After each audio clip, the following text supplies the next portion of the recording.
ఏమండి టీ తీసుకోండి.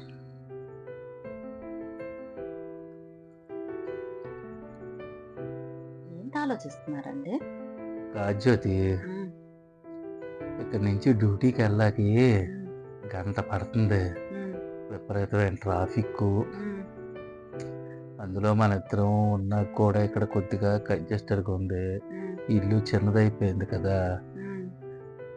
ఆఫీస్ దగ్గరలోనే ఏమైనా ఇల్లు తీసుకుందామా అని. వేరు కాపురం పెడదామా? కడుపుకి అన్నం తింటున్నారా, గడ్డి తింటున్నారండి? ఏమండి, ఈ వయసులో తల్లిదండ్రులు వదిలేసి వెళ్ళిపోదామంటారా? అసలు మీరు అనవలసిన మాట నా కొడుకయ్యుండి నేనంటే నన్ను తిట్టాలి మీరంటారా? ఏ మంచి చెడు ఏం చెప్పాలని వాళ్ళు ఉండొద్దు మనకి. అయినా ఈ వయసులో వాళ్ళకి చూడాల్సిన బాధ్యత మనకు లేదా? ఏం చిన్నప్పుడు అన్ని త్యాగాలు చేసి మనల్ని ఎంతో కంటికి రెప్పలా చూసుకున్నారు, ఇప్పుడు వాళ్ళు వదిలేసి వెళ్ళిపోదామంటారా? రేపు మన పిల్లలు కూడా అలాగే చేస్తే అప్పుడు మన పరిస్థితి ఏంటి? అలాంటి మాటలు రావచ్చా మీ నోటంట?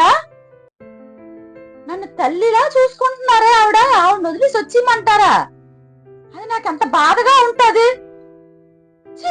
అత్తయ్య గారు, అత్తయ్య గారు, రండి ఒకసారి. మా అమ్మతో చెప్పమ్మా, please please please please please. మా అమ్మతో చెప్ప. వచ్చేస్తుంది, మా అమ్మ వచ్చేస్తుంది.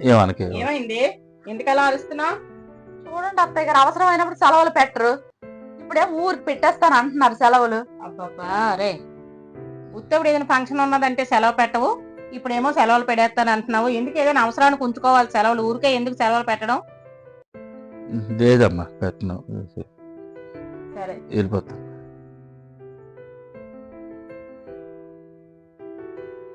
ఇంకోసారి ఇలాంటి మాట వచ్చింది అనుకోండి, ఏం చేస్తానో నాకే తెలియదు.